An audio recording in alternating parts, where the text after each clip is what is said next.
There's only one thing to do in a situation like this. Mamoswine. Hero or zero. Pros. AoE stun, AoE like a DPS, very high. AoE stun, very high, very often. So he stuns very frequent. Tank value, moderate. So I think he's moderate plus, like Snorlax level. Like Snorlax levels. Snorlax levelish, slightly Snorlax levelish. So his damage is high for a tanker.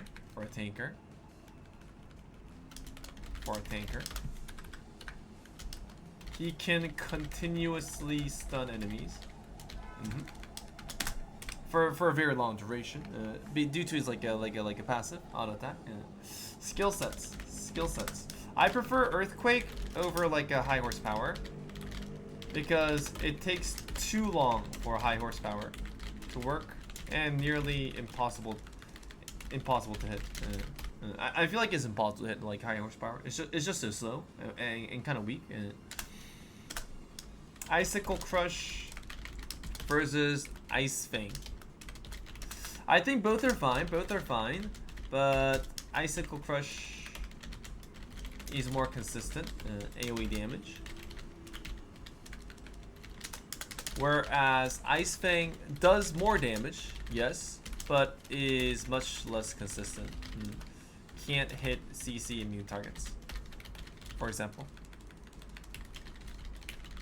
And range is very small.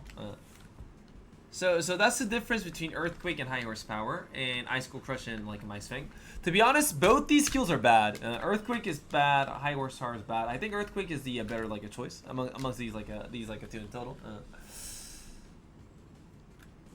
Ultimate, bit mediocre. Bit mediocre. Not like amazing, but okay-ish in a very okay-ish in terms of like a damage and like a stun value. So it's not like godlike. It's just very ordinary. I feel like it's very ordinary. Nothing too special, but nothing too bad. So items. Like full tank, 1 tank item, 2 DPS, 2 tank items, 1 DPS.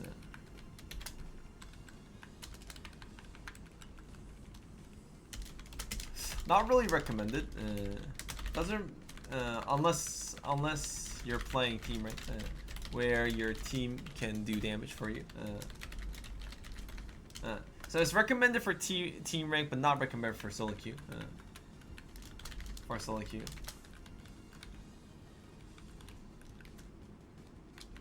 Recommended team rank. I feel like he can go full like a tank value, and he's actually really tanky. He's very hard to kill. Due to his passive, where he gains defense and special defense, he is hard to kill if you give him a lot of HP stats. So he can keep on stunning enemies, be annoying, and he can be really hard to deal with from your opponent's perspective. So he is an amazing like a tank, CC tank, and examples of CC tank could be Wigglytuff and Snorlax, right? I think if you don't care too much about Wiggly's AoE like a CC, like a immunity, I think Mamoswine beats Snorlax, and Snorlax beats Wigglytuff right now. Like there might be a composition that is focused based on the AoE CC immunity, in which case Wigglytuff is very important, but I really don't think Wigglytuff's important anymore in this meta. So I feel like Mamoswine can do better than Wiggly for sure, in terms of like in terms of damage and like how long CCs go, right? Right. So I feel like Mamoswine just beats them, and And I think he also like provides more like a stun value and like a damage than like a Snorlax. So I feel like he's a bit better variation. Snorlax is just a bit more tankier with his ultimate at best. And I think Mamoswine can cover for that. Like these two are his only alternatives, right? Like let's say like a meta build was like, you know, tank lane, which is Snorlax and Wiggly. Support lane, which is like Eldegoss, Blissey. Lucario lane, which is, you know, Lucario. Center lane, which can be stuff like Greninja, Talonflame, Venusaur. Right now it should be Talonflame and Venusaur. And what's the final one? Attacker lane for like lane dominance. Usually people pick like a Ninetales or like a Cramoran. I feel like Ninetales is much more valuable here. I think it should be Ninetales, to be honest. Mamoswine can't replace supports. I don't think you want to replace the support for Mamoswine. He can't replace Lucario. He can't go center. He does not like a dominate lane. He's a very strong laner. I think he can synergize really well with Ninetales. Good synergy. As a dual laner, dual lane. So I feel he should take the tank line spot. And I think he can do it very efficiently. Efficiently taken. I think this is how it goes, regarding the meta. So this is where Mamoswine fits in the meta, and overall, judging on his damage, stun potential, tank potential, he can replace Wiggly and Snorlax, no problem. I think that's how it goes, man. Like, as I played Mamoswine, the most significant thing is, like, the first Vest Queen like a fight at 850 and 720, right? He's really strong then. Like, none of the melee enemy Pokemon can enter the B's range. Like Lucario can't enter too.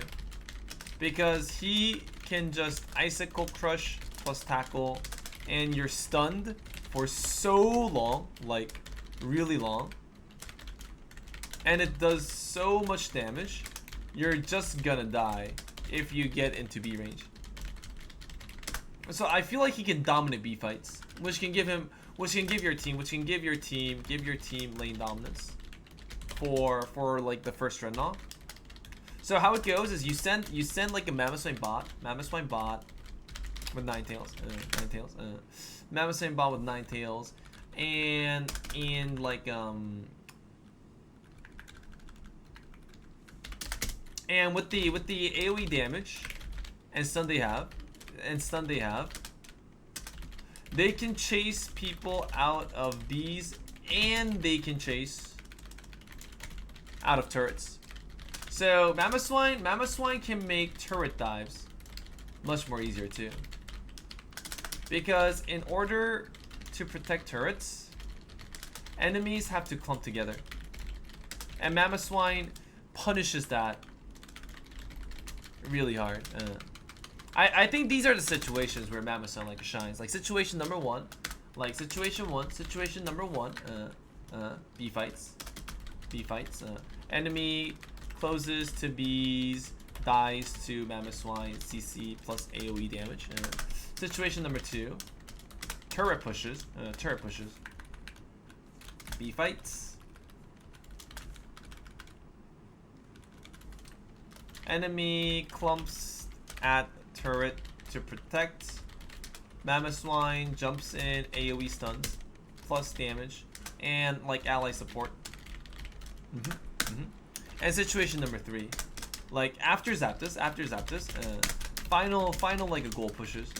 Same thing. You have to clump up to protect goals, and Mamoswine CC is just enough to hit the entire goal like a protection area. So I think these three situations are where Mamoswine like shines the most compared to like any other Pokemon in the game. B fights, turret pushes, and posts after turret pushes. I guess this is also like a turret pushing as well too. He's really good for these scenarios. Besides being a very nice tank, AoE damage dealer, and a CC dealer in total. Alright, this is going to be it for me today. Hope you guys enjoyed today's stream overall. This was all the analysis regarding like a Mamoswine. Oh, items. I went for focus spam plus attack weight. Mamoswine's base attack damage is very low, so flat attack damage raising items such as attack weight is really good. And the third item, I went for Razor Claw because it's solo queue, and you can replace Razor Claw for, you know, anything else. Like it can be like a weakness policy or muscle band, or it could be like Buddy Barrier if you want to go for Buddy Barrier. I picked Razor Claw because of early game, so I can do a bit more DPS to kill opponents. Because people make mistakes in like a solo queue. That's why I picked Razor Claw for these itemizations. Okay.